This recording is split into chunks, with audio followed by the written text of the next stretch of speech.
February flew by and the market dropped a bit last week. Now that we're moving into March, I'm going to go over how my portfolio did, what dividends I received, the stocks I bought, and the plan I have for the month of March. Let's jump in. Eddie V here, sharing my investing journey with hopes of inspiring you to start growing your wealth. Over in L1 Finance, the current total of my portfolio is $12,131.71. This last month, I have a negative gain of $209.46 and a negative return of 1.79%. Since the start of the year, I have a positive gain of $288.74 and a positive return of 2.64%. And my overall gain is $472.18, positive return of 9.47%. Currently, my three top holdings are Caterpillar with an increase of 33.86%, Lockheed Martin with an increase of 32.71%, and Starbucks with an increase of 25.23%. My bottom three holdings are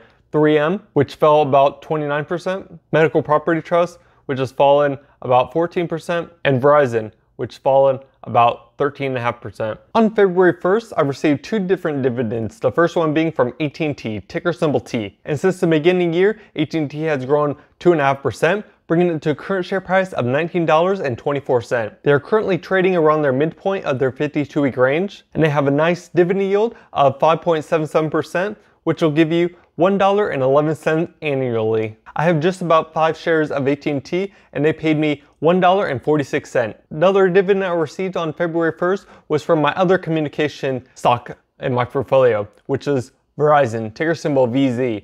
And since the beginning of the year, they have fallen about 3.5%, bringing it to a current share price of $38.74. They are trading closer to the low end of their 52-week range, and they have a nice dividend yield of 6.74%, which will give you $2.61 annually. AT&T and Verizon, I've been buying about 1 share a month in each of them, just dollar cost averaging. And for 4.5 shares of Verizon that I own, I received $3.14. On February 8th, I received a dividend payout from Lowe's, ticker symbol LOW, and since the beginning of the year, they have grown just above 1%, bringing it to a current share price of $201.54. They are trading just below their midpoint of their 52-week range, and they have a nice dividend yield of 2.08%, and that'll give you an annual payout of $4.20. And with Lowe's being around the $200, I'm considering buying some more shares of it since it's dropping a bit. And for the 4 shares of Lowe's that I own, I received $4.23. On February 15th, I received 3 different dividends, the first one being from AbbVie,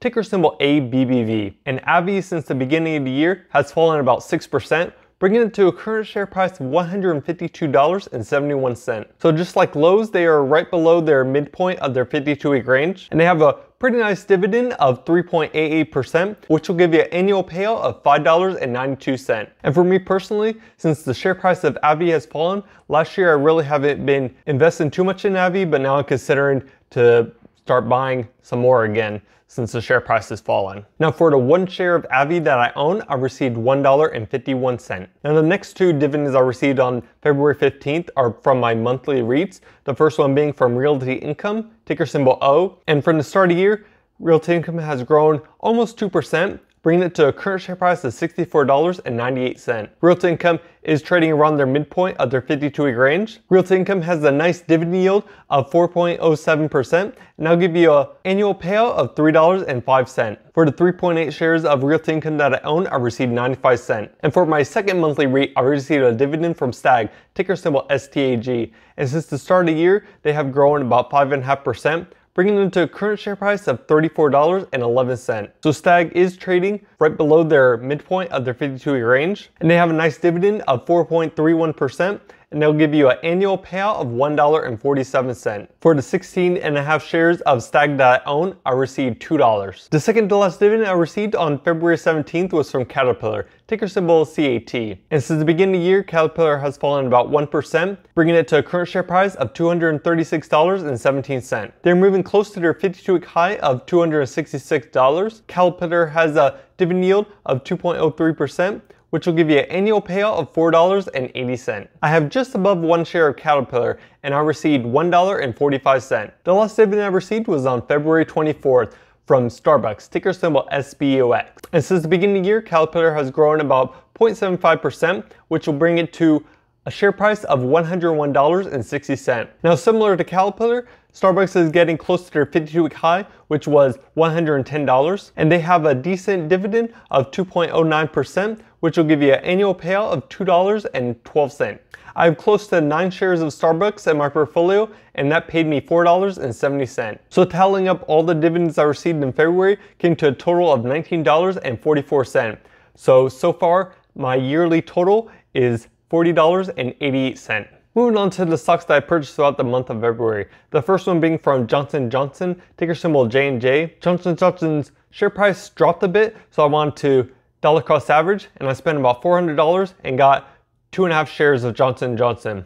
The next one being from Pepsi, ticker symbol PEP, and that share price did drop a bit too, so I spent about $200 and got 1.16 shares. Next up was AbbVie, ticker symbol ABBV. I put about $100 in and got 0.6 shares. As far as Stanley Black & Decker, ticker symbol SWK, I put $90 in and got about 1 share. And next two were from my semiconductor stocks. The first one being from Broadcom, ticker symbol AVGO. And I wanted dollar cost average into both of these, so I put $50 in and got 0.0 shares. And the next one being from Qualcomm, ticker symbol QCOM. And I also put $50 in and got 0.38 shares. Now Lowe's, ticker symbol LOW, share price fell, as I mentioned, to around $200, so I put $50 in and got 0.25 shares. Next being Pfizer, ticker symbol PFE. I put $40 in and got almost 1 share of Pfizer. And one of the new stocks that I added to my portfolio was Enterprise Product Partners, ticker symbol EPD. Had some videos on it in the past, so definitely go check those out. So I put $25 in and got almost 1 share. Now these last three are from my REIT. First one being from Realty Income, ticker symbol O. I put $90 in and got 1.3 shares. Next up, STAG, ticker symbol STAG. I put $30 in and got 0.8 shares. And lastly, Medical Property Trust, ticker symbol MPW. This share price has been falling a bit, so I put $40 in and got 3.3 shares. Now bringing it to a grand total of $1,165. Now throughout the month, I also sold 2 stocks. The first one being from Cisco, ticker symbol CSCO. And in my portfolio, I had right above 1 share of Cisco. And the reason I did that, I'm gonna focus on Broadcom and Qualcomm. So I was selling this stock. One I sold was Intel, ticker symbol INTC. And I had about 6 shares of Intel. Last month, they cut their dividend about 60%, so I just decided to sell Intel and focus on some of my other stocks. Now looking at the dividends I'm expected to receive in March. In the first week of March, looking at Pfizer, and I'm expected to receive about $1.11. Second week of March, I'll have payouts from Johnson & Johnson, 3M, and Target. So from Johnson & Johnson, I'm looking at $4.70. From 3M, looking at $3, and for Target, I'm looking at $9.36. In the third week of March, I'm looking at 4 different payouts. First one being from Duke, I'm looking at 56 cents. Second one being from NetAir Energy, looking at 33 cents. Next two from my monthly REITs, Realty Income, expected to receive $1.29. And lastly, Stag, looking at $3.37. Next week in March, looking at Lockheed Martin, Qualcomm, and Stanley Black & Decker. From Lockheed Martin, expected to receive $2.43. From Qualcomm, looking to receive $6.09. And from Stanley Black & Decker, looking at $3.37. And on the last day of the month, I'm looking at dividend payouts from AbbVie, Bank of America, and Pepsi. So for AbbVie, I'm expected to receive $7.97. Bank of America, $3.40. And Pepsi, $3.36. And that'll bring me to a grand total of $51.64. So excited to see that because the big increase from last quarter with this group of dividend payouts. As far as the stocks I'm looking at purchasing throughout the month of March, just to name a few, first one being Tyson Foods, ticker symbol TSN. In my portfolio, the only consumer staples stock that I own is from Pepsi. So I'm looking at adding this just to have another stock in that sector. And Tyson Foods has a nice dividend yield of 3.14%, which will give you an annual payout of $1.92.